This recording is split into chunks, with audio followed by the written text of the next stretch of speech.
O'Neill, and I'm the ambassador for the class today. Uh, I have been ambassador on live OLLI classes a number of times, but never a Zoom call. So this is new to me, and fortunately, Josh with OLLI is also on the call, so he'll help out if we stumble anywhere along the way. But appreciate you joining in, and looking forward to a very interesting class that I'll introduce in just a couple of minutes. Again, thanks for joining us. Couple of notes to talk about before we get started. One is to keep your sound on mute until you need to talk, and then press the button and you can join in. That'll just make things easier. Check your email frequently for OLLI events. They're going on all the time. If you don't get the newsletter regularly, let us know, and you can. It's a very good newsletter and provides information about classes, upcoming events, and that type of thing. This will be recorded and will be available to you following the class. So that might be useful information if you're taking notes or anything like that. But welcome, and hope you will participate, ask questions as you have them, and we'll proceed from there. I'd like to now introduce Wes Russell, who is the person that I worked with in getting this course put together. He's the owner of Megabyte Computer Center, which is an Apple Premium partner store in Rogers. Wes is Apple Microsoft Network Security Certified Specialist with BS and MS in Information Systems. And you may have run into his name along the way on a different course that he and another person do on a totally different field. They've had a series of cooking classes on Zoom for OLLI, and hopefully that'll continue in the future. But if you've seen that name before, perhaps that's where it comes up.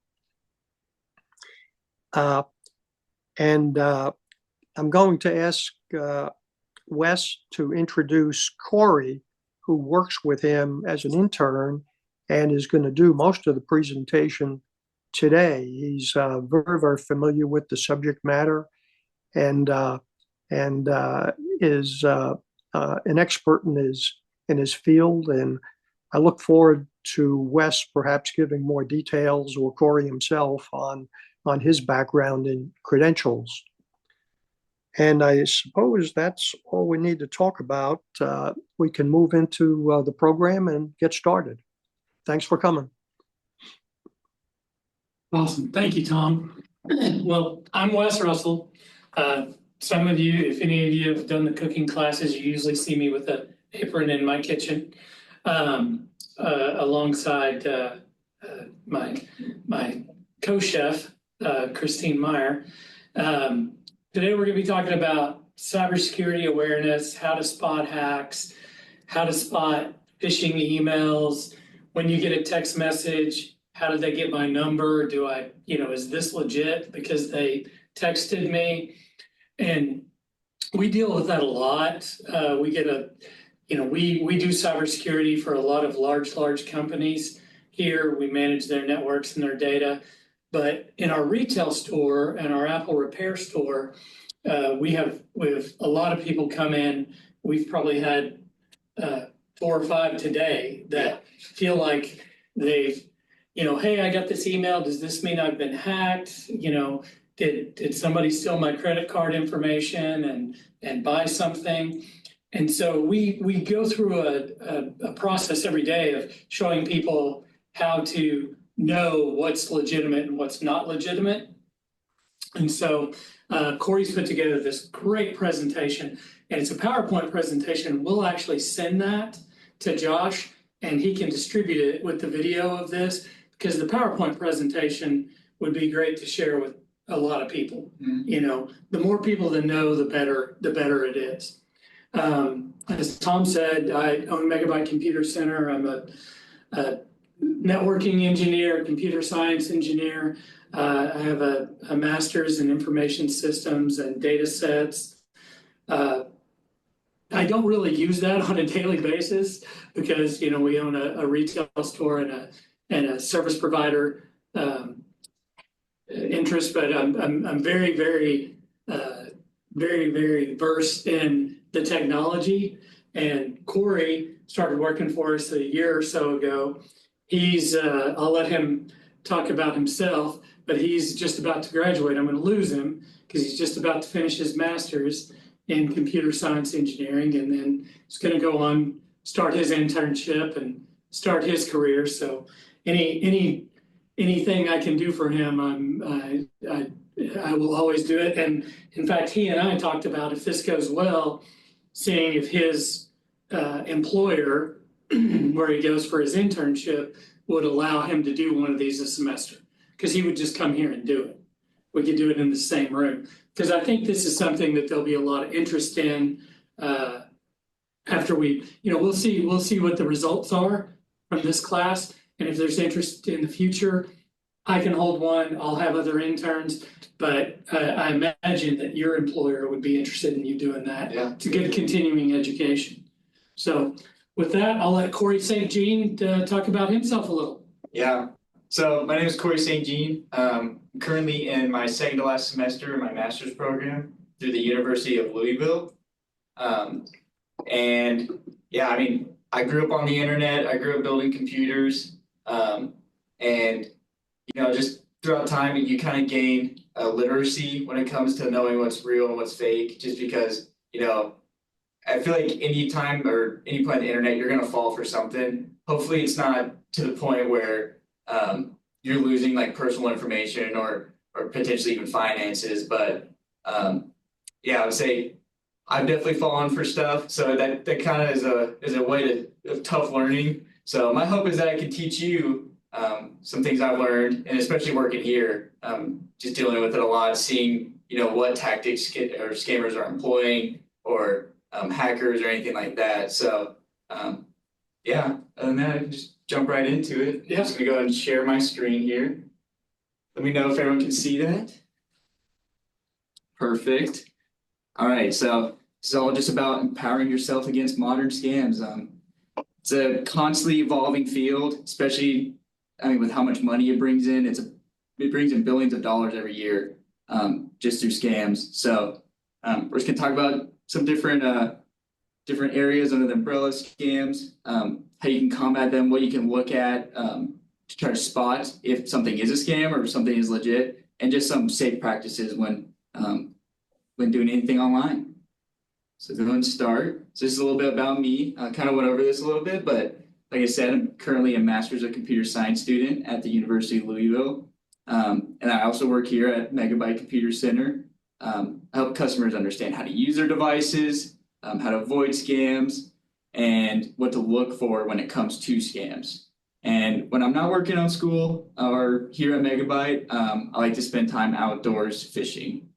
Let's see.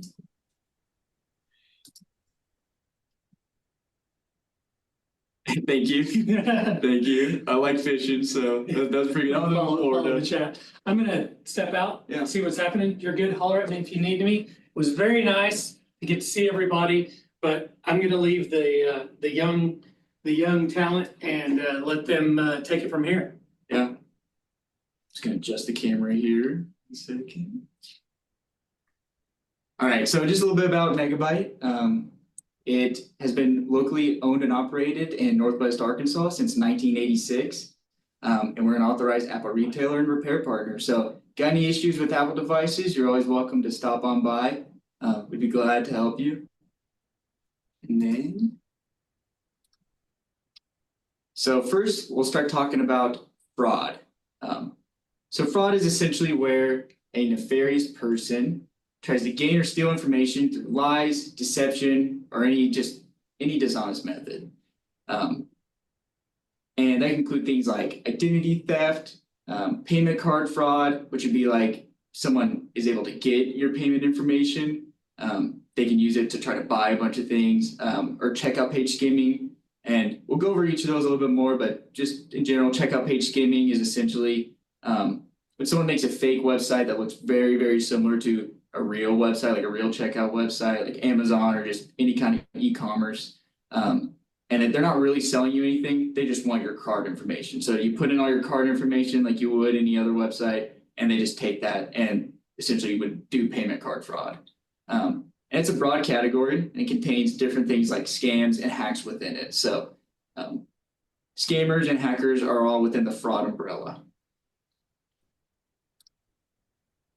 So under that umbrella, scams, like I mentioned, and that's when someone like a bad actor, a nefarious person, they try to trick someone into sharing information or sending money. So scams is usually what I like to call a form of social hacking, which we'll go over a little bit more. It's not necessarily hacking into your device or sending like nefarious code or a program that gives them access to your computer. It's more so playing with your emotions, playing like the psychological game to gain access to information that you essentially give them.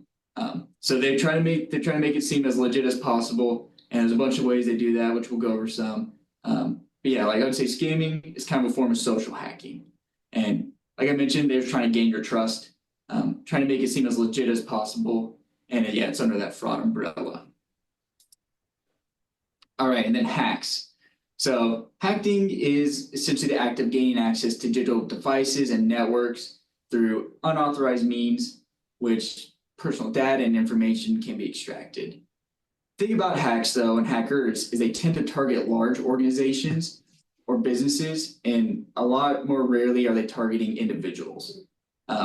That's just because usually these people are very talented. They have a lot of knowledge about the field, about potential vulnerabilities, and there's a lot more money to be made when targeting large companies than a single individual. I'm sure you hear about all the time with data leaks. If you've ever been involved in a data leak, that's essentially hackers targeting a big company that maybe there's a backdoor into. They find that backdoor. They like to solve puzzles essentially. And why go for someone that can give you a couple thousand when you could go for someone that's going to give you millions, that's usually a business. And then additionally, certain smart devices like smart thermostats and wireless camera systems, especially when over like a Wi-Fi network and not physically wired, a lot of those have there's vulnerabilities that have been discovered with them. So it's always safe to research products, see what kind of vulnerabilities they may have, see if anyone has reported any vulnerabilities with them, just because a lot of the times, especially with a lot of like cheaper products coming out, they don't spend as much time in creating safe code or creating just safe devices that don't have any backdoors. So a little bit more on hacks. Like I mentioned, they're typically highly skilled in computer programming, networking, and just in general computer software. So usually it takes many, many years to get to that point and a lot of practice. So it's a lot rarer nowadays than it used to be, especially with increased security measures throughout the internet and on just computers in general. And yeah, like I mentioned, they target large organizations because there's a lot more money to be made there rather than just individuals. And even if they don't get financial information, just selling personal information can make them tons and tons of money. All right, then we'll go over some statistics. So 2.6 million reports and $10 billion reported lost in 2013. So that was in total across all boards, across different types of scams, hacks, whatever you call it. The one with the highest, the category with the highest amount of loss per person was phone scams. So that's someone calling someone, explaining the situation. Usually it's a situation they made up. And it's essentially trying to get someone to give them payment information or, pay for a service that they're not really going to offer. And then in total, social media scams had the highest loss. So that'd be like seeing an advertisement on social media for a specific product that doesn't really exist, or, someone saying like, hey, I'm your friend, send me money, and it's not really your friend, it's someone who made an account to mimic your friend, and that had a total loss of $1.4 billion. Email had the highest number of reports, which to me makes sense. It's more of when it comes to email scams, it's more of a numbers game. They try to send out as much as possible to as many people as possible, and that's why it gets reported the most. But when you think about it, there's probably millions and millions of emails that were sent, and only 358,000 were actually reported.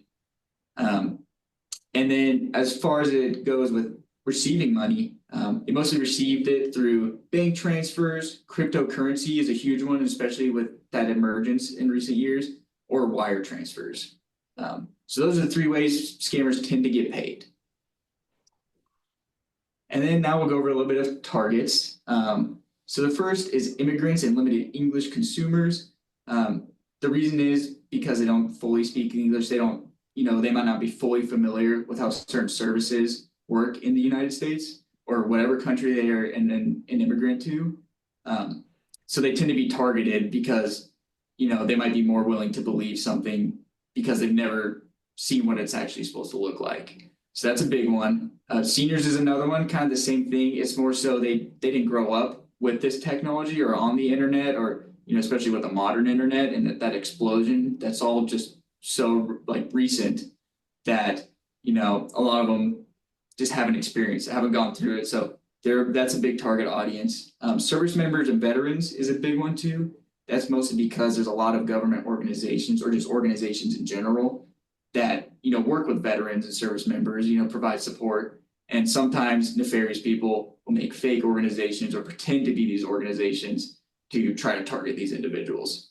And finally would be students, kind of similar. They work with a lot of organizations, sometimes the government, especially when it comes to like loans and things like that.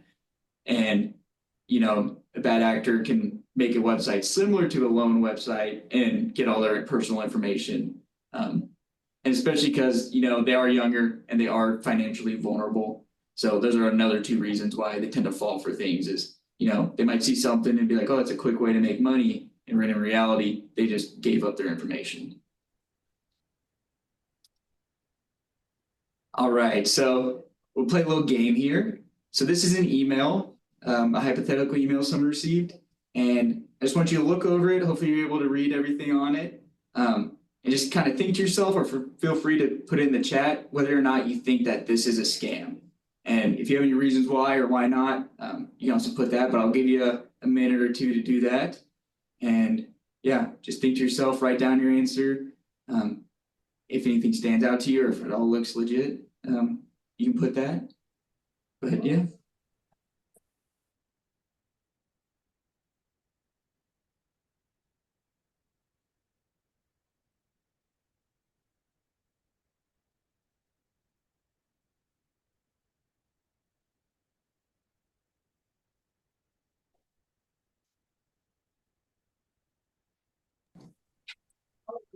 All right, so I saw Lori said that that's a scam message, and you would be, whoops.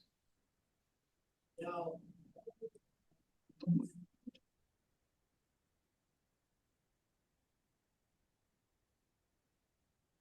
Go back, sorry about this. Okay, there we go. So yeah, the answer is yes.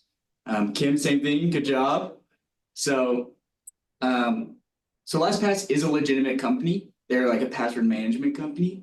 But typically, these legit companies, they're going to use their own URL for the email. So on that left side, as you can see, it's LastPass at secure-monitor.com.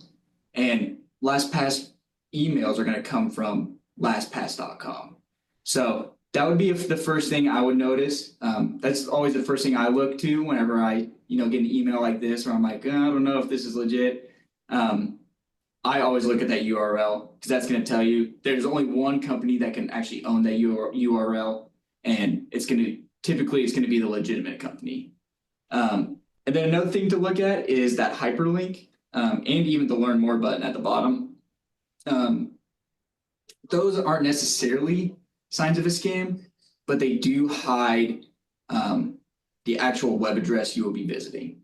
So really any website could be behind that link. And if you click on it, then it might download something. It might ask you to fill out information. It might even be a website meant to mimic LastPass that has you log in with your information, and they just take that information, throw it on the actual LastPass website, and then boom, they got all your passwords. So always be careful, especially when clicking links. Make sure it's something you actually requested or something you're actually expecting. And yeah, just always be a skeptic, especially on the internet.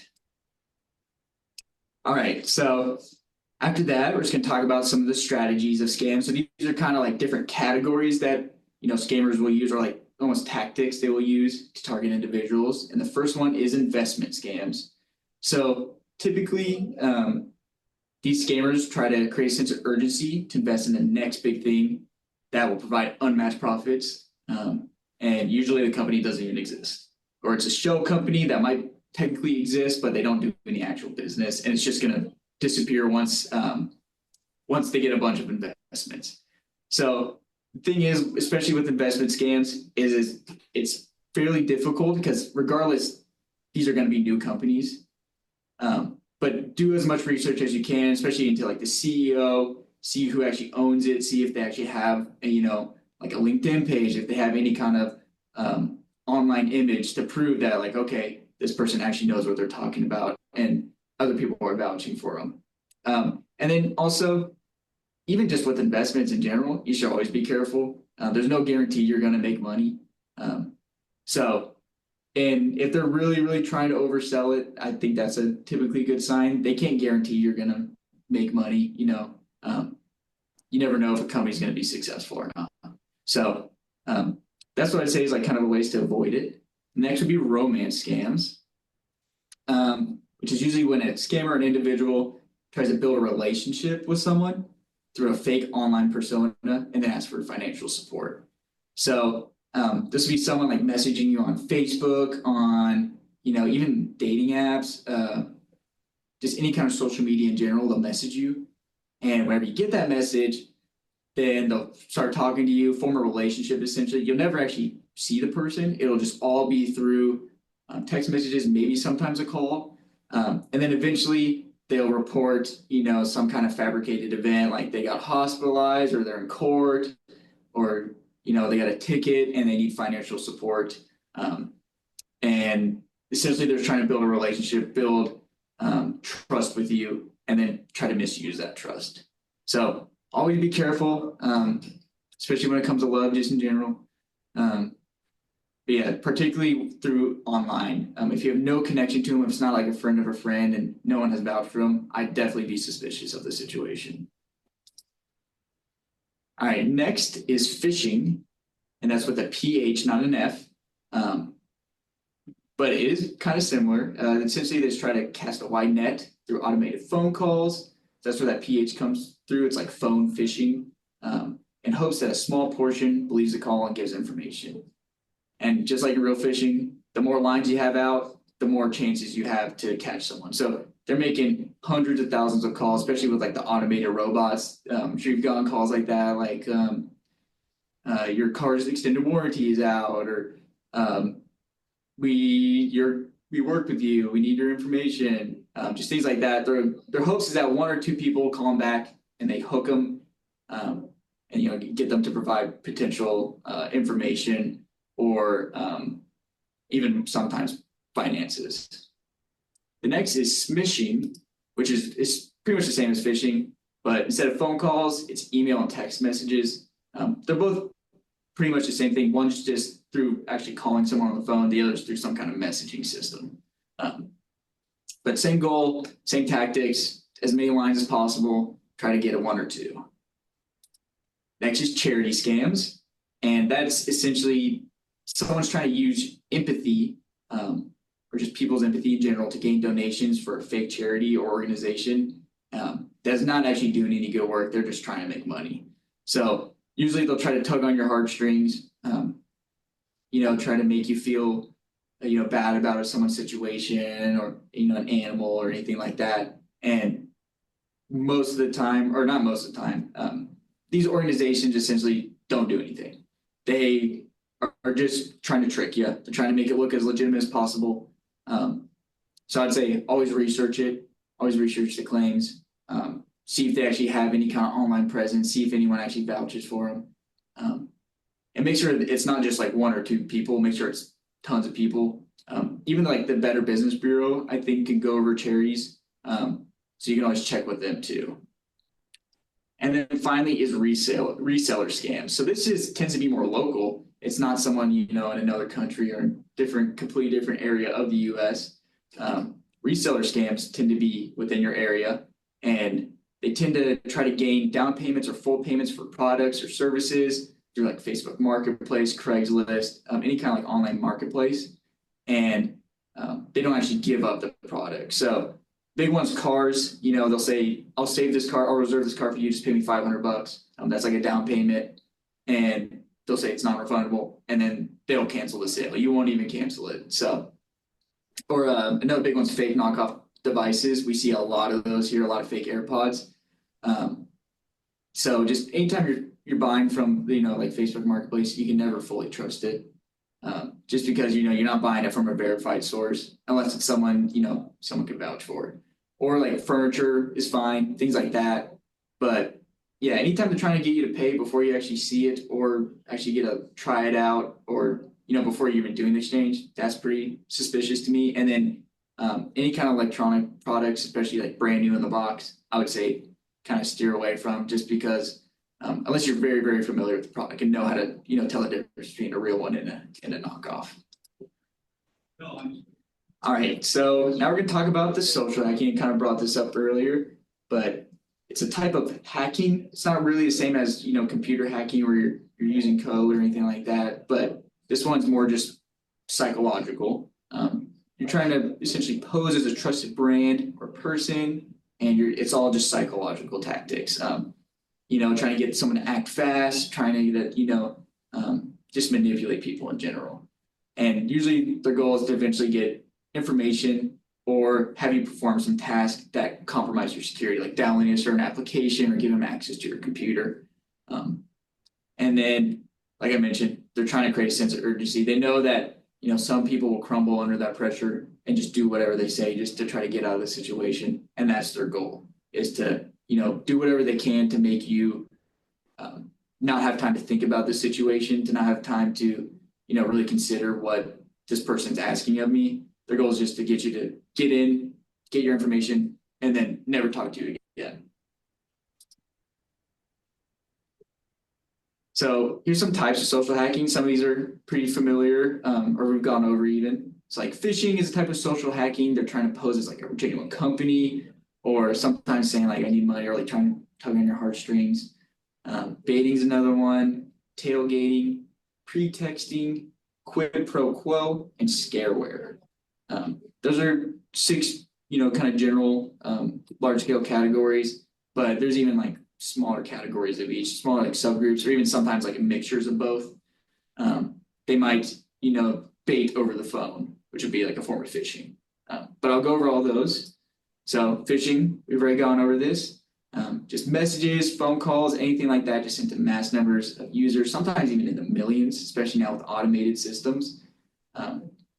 And they're essentially hoping that a few individuals fall for the tactics. They hook them, and the more people they call, the more people they contact, the better the odds. Next, or this is an example of phishing. So it could be like an email or a message sent to users that says like, oh, a charge has been applied to your card for a large amount of money. And you might see this and you might think, I didn't ask for this charge. I didn't buy anything recently. And they're just sending these to thousands of people a day. You didn't really buy anything. They're just hoping 1 or 2 people believe them, log into their website, give their bank information, call them on the phone and say like, oh, I want a refund. Oh, okay, to process your refund, we need some personal and banking information. And once they get that information, then they can withdraw, or sometimes even steal, like do a full-on just credit card fraud, things like that. And how I typically avoid this, I would say you can always look up the email or the phone number they reached out to you from, and ensure it matches the actual company's contact information. So but by that I mean you can look up the email, paste it into Google, and say, is this from blah, blah, blah company?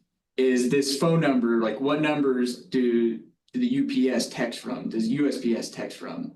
And then you can always check your actual financials. See if an actual charge has been applied, because usually your bank account will show that too. Your financial statements will show that as well. So if you're still like, oh, I don't know, you can always check that. If you don't see it in there, that's a good sign you didn't get charged for anything. All right, then next is baiting. It's similar to phishing, but instead of the scammer reaching out, it's more so they'll make a kind of like a website, or sometimes they still reach out to people, but their goal is more for you to come to them and not for them to have to come to you.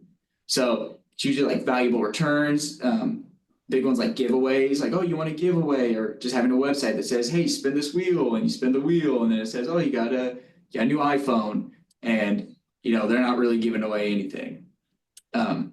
So always just remember, online, when things seem like they're too good to be true, that's often the case. Anyone can pose anything on the internet, anyone. It is getting more and more secure. It is getting a little bit harder, but that just means their tactics are also evolving. So just always be skeptical. Even though it might have been something legit a week ago, this time it might not be legit. Always double or triple ask yourself, is this legit? Does this seem like a scam? And do as much research as possible. And then there's tailgating. So just like in real life, it's like following someone into a unauthorized, or following an authorized person into an area where someone's not authorized. So that could occur in real life, as in like if you're working for a company, you scan in with a badge, hold the door open for someone. How do you know they have a badge? Like, unless you work with them every single day, they could just be posing as someone, and they just gained access to potentially private areas of your company. But that can also look like leaving your accounts logged in onto public computers. Like you go to a library and you log in to check your bank and you forget to log out. Then someone right then has access to all your banking information. And there's sometimes people will just sit there and wait and hope that someone does it. I would say it's not super common, especially in areas that people aren't using as much, like public computers and libraries in this area aren't as trafficked as heavily as a public computer in a library in New York City. So it's a little less common here, but it's always just safe. Like I would say, if it's not your computer, I wouldn't log into anything private, personal.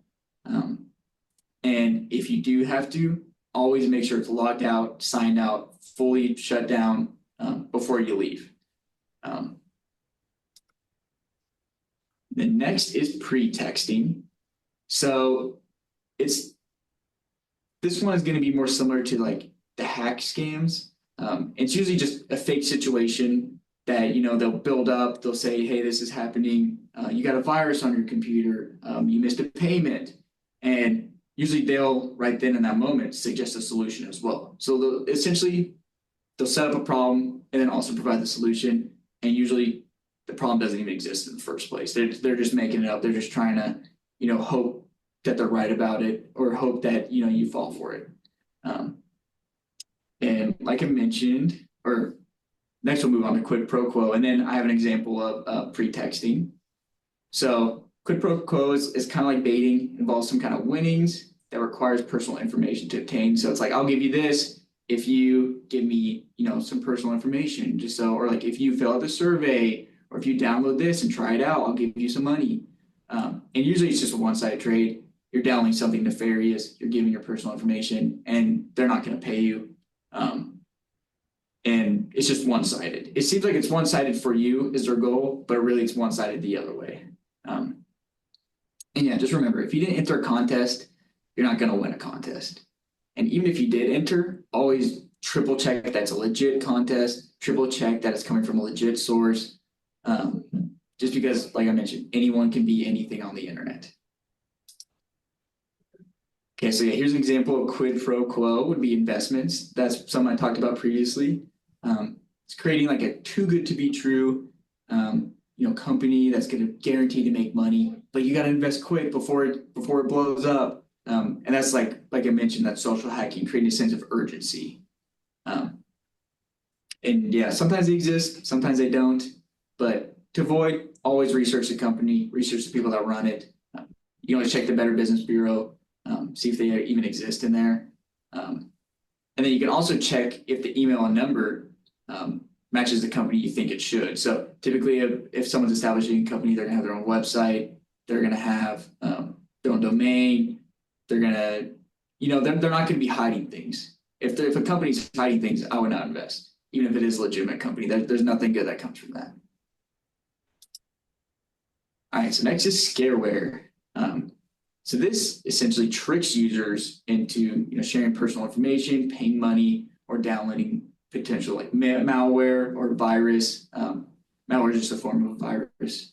And it's usually to avoid your personal information or private images from being leaked. So essentially they'll create a fake situation, kind of similar to pretexting, say like, hey, this is going on.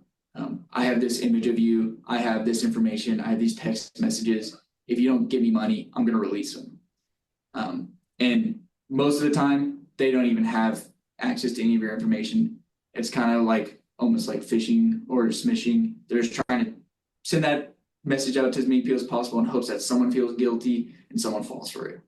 And will freak out, act irrationally, and give in to their demands, which is never good. It's even if it seems like it's a one-time thing, it usually isn't a one-time thing. Usually they'll try to get access to all your bank information, all your payment information, and essentially milk out as much as they can from you. So here's that example of scareware and pretexting. So a big one is a false warning message stating like a virus or viruses have been located on your device. And to remove them, you need to call a specific number. Sometimes it'll be like the government has seized this device, call this number. This is like the FBI's number.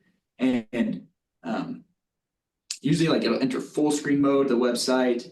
You won't be able to hit anything on your keyboard. There's no exit button. So their goal is essentially to try to make it seem like, hey, like your computer's actually locked down. Usually it isn't. Like we get these pretty commonly here. And most of the time the solution is to hit escape and close out the tab. Sometimes I've seen ones that don't let you put any keyboard input. And if that's the case, turn off your computer, turn it back on.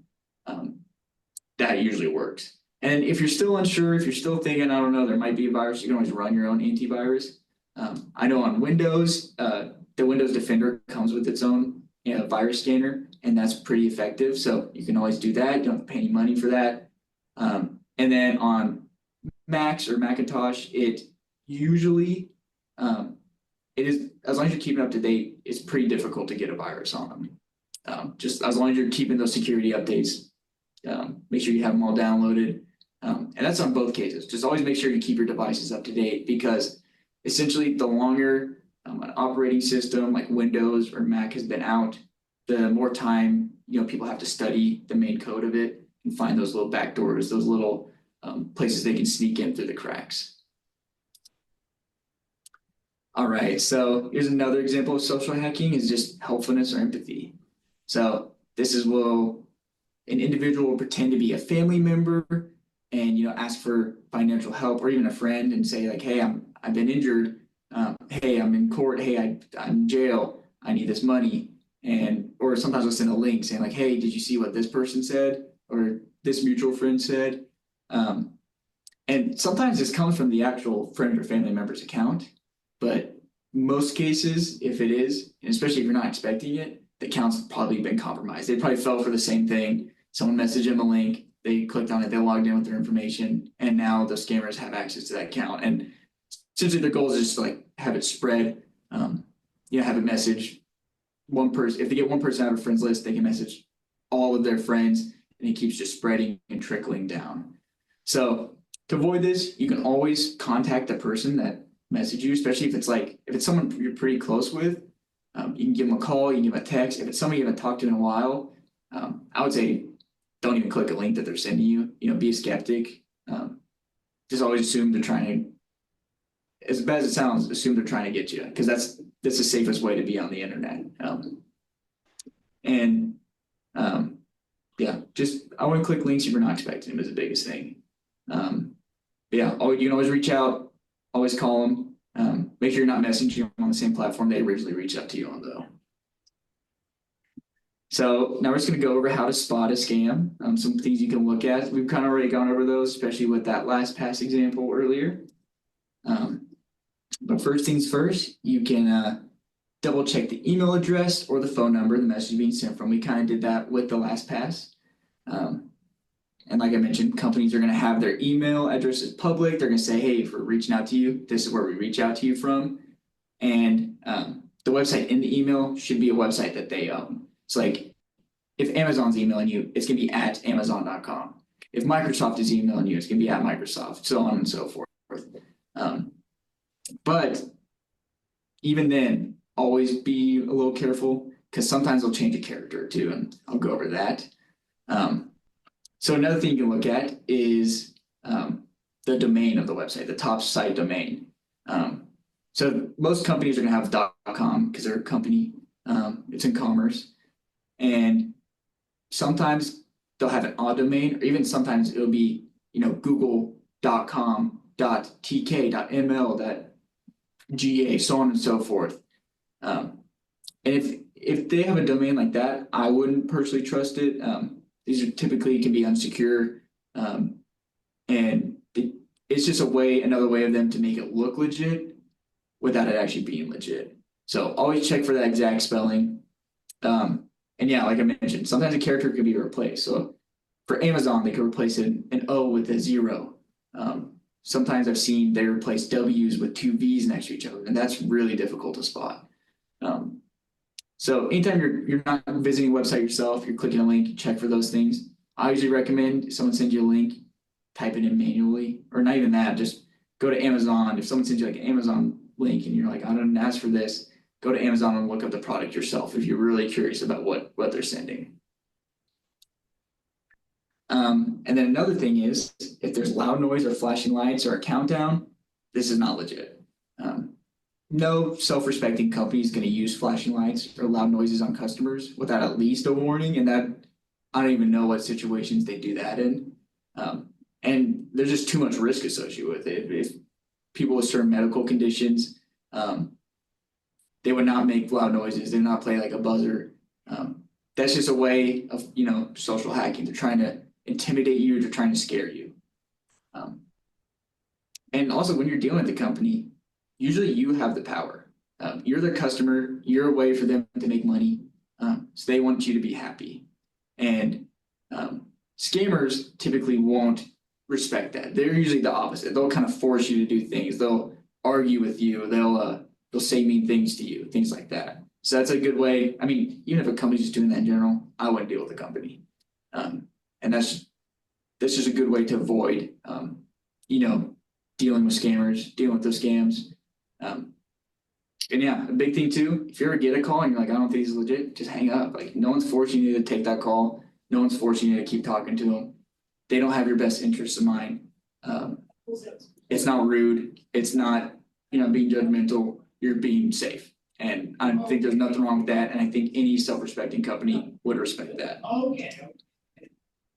So now we're going to look into the future a little bit, and not even the future. Some of these things are currently happening, and that's going to be about artificial intelligence in scams. So I'm sure you guys are all heard about it all the time.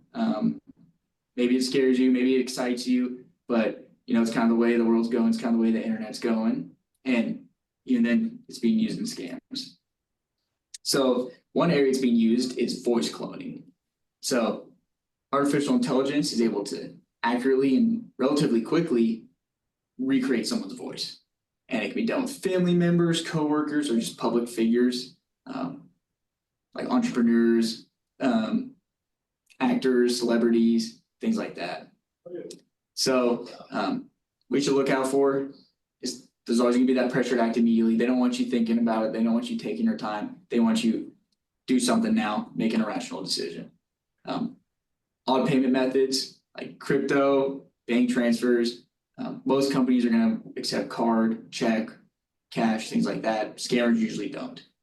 They're always going to be requesting personal and private information. Not always, but typically if they're requesting personal or private information, I would kind of avoid that.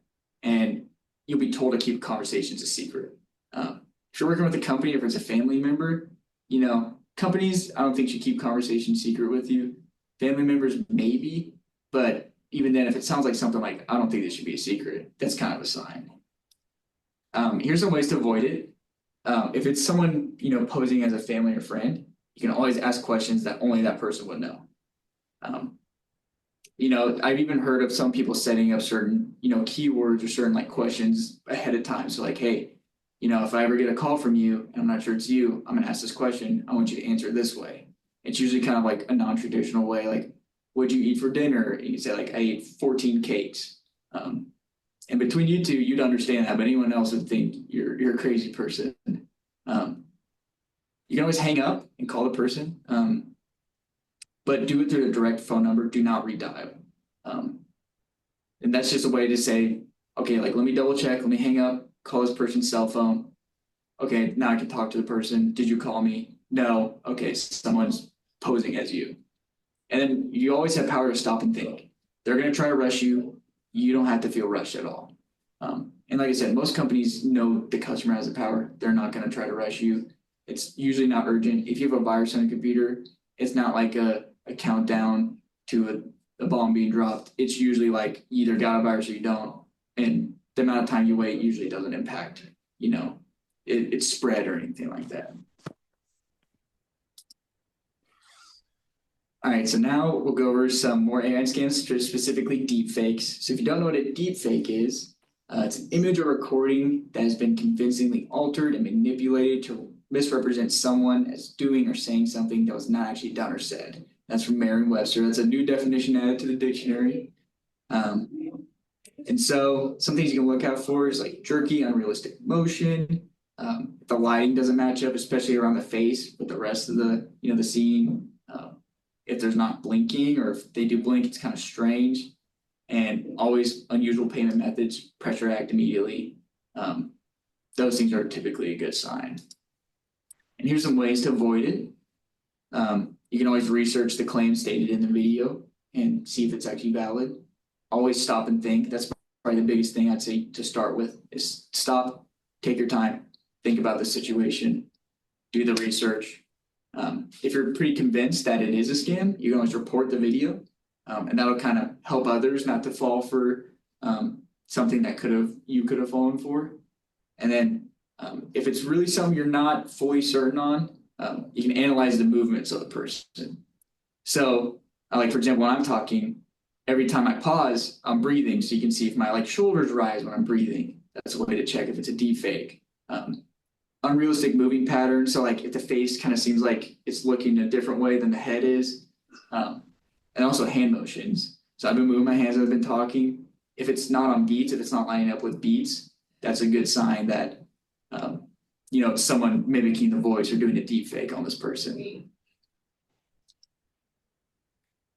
All right, so now some preventative measures. So biggest thing is don't answer calls or texts from unknown sources. Especially nowadays, there's no pressure to answer your phone right away. I know for me personally, if I'm getting a phone call and I don't recognize the number, I'll let it go to message. I figure, if it's something I'm expecting, I'll be able to listen to the voice message and be like, oh, okay, yes, I just went to this doctor and they just called me. That makes sense. And then I'll give them a call back. And yeah, if they're not leaving a message, the call must not be that important, at least in my mind. And then usually waiting and not answering calls right away, that gives you time to double check the number, make sure it's coming from a legit source. And a lot of times, a lot of these scammers' numbers are eventually public information. They'll get released, people say, hey, don't answer calls from this person. You look up that phone number, you'll see that form or people saying, hey, this is a scam, and that's a good sign too. That just gives you that time, gives you time to stop and think. And if you're getting these calls or text messages, you can always block the numbers and report them. Usually when you report them to your cell carrier, and that will make it so they'll just in general block calls from that number. And you don't want to be bugged all the time about it, so just block them. And just don't give any personal financial information, even if you're slightly unsure. Honest companies, they're not going to ask for personal information over the phone, email, or text, as these forms of communication are typically can be vulnerable. They don't want to be responsible if that information gets out.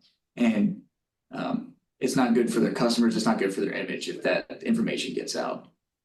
And they may ask about like bits of information, like the last 4 of your social is pretty common, especially when talking to doctors, your birthday, things like that. But they're never going to ask for the whole thing. They're never going to ask you to read every single bit of personal information you have during one phone call.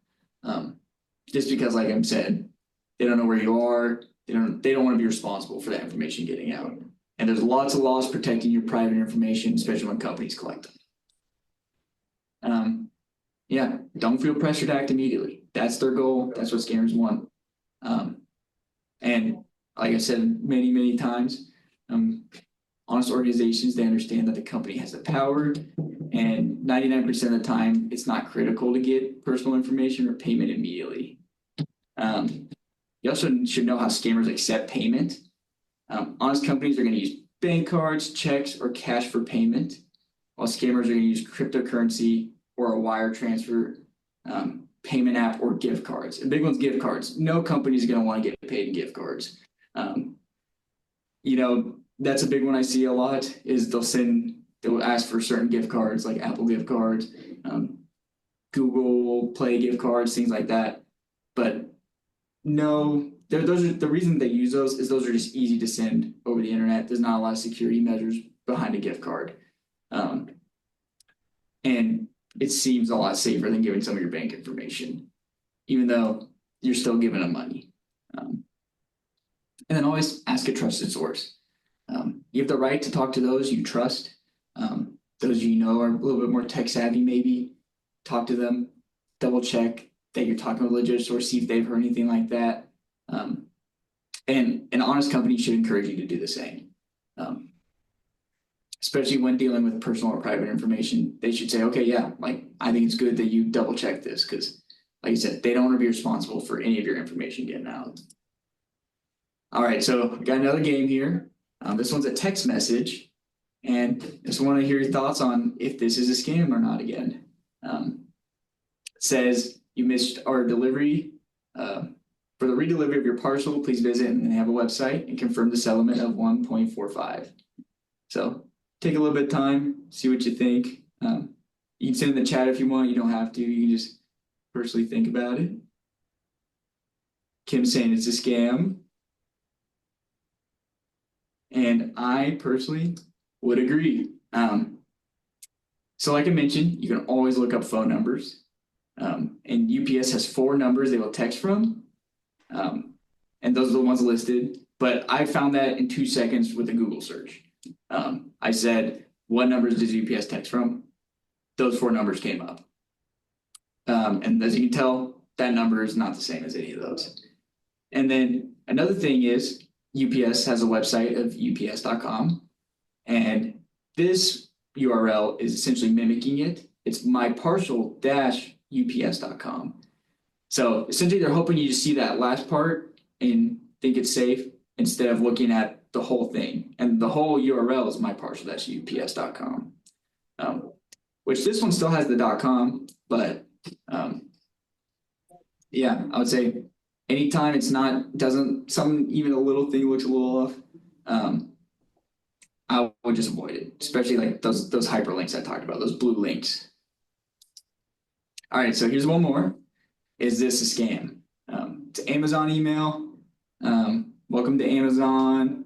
Has a bunch of hyperlinks. So yeah, just take a couple minutes, think to yourself, and let me know.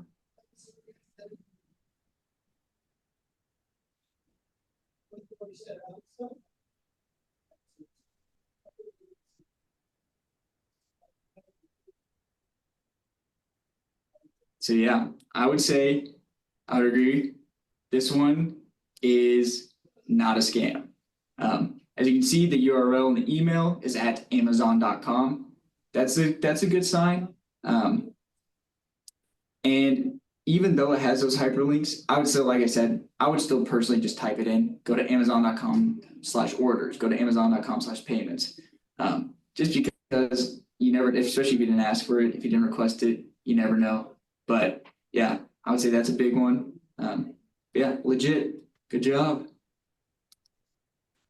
All right, so now just some ways to report scams. You can always report it to the FTC, the Federal Trade Commission, and that's the link. It'd be reportfraud.ftc.gov. The Internet Crime and Complaint Center is IC3.gov. Those two are government organizations. And then if you have been scammed, I recommend reaching out to your local FBI office. They deal a lot with that. They'll investigate it, especially if it's over a certain amount. I think that's when they get interested or investigate it. But you know, give them a call and reporting it's not going to hurt anything. And then now just some conclusions. So many different types of scams, but they all have the same goal. They want to trick you or just any individual into sharing information or making a payment. And the scam industry makes billions a year, meaning thousands of individuals are being impacted. This also means it's being invested in. They have money to try different tactics, and you know they understand that people are going to learn. Certain scams are going to become public. That means it's going to become common knowledge, so they have to switch up their tactics. So it's always evolving. So just anytime you're using the internet, be vigilant. But yeah, here's just some more additional resources if you want to read up on, you know, any scams or read up on how to avoid them. These are from, you know, the FBI, the FTC, USA.gov. Google has a blog about scams, and then Texas Attorney General as well. So you can always read those if you're wanting some more information. But I hope this presentation has been insightful for you. If you have any questions, you're always welcome to ask. But yeah, I think that concludes my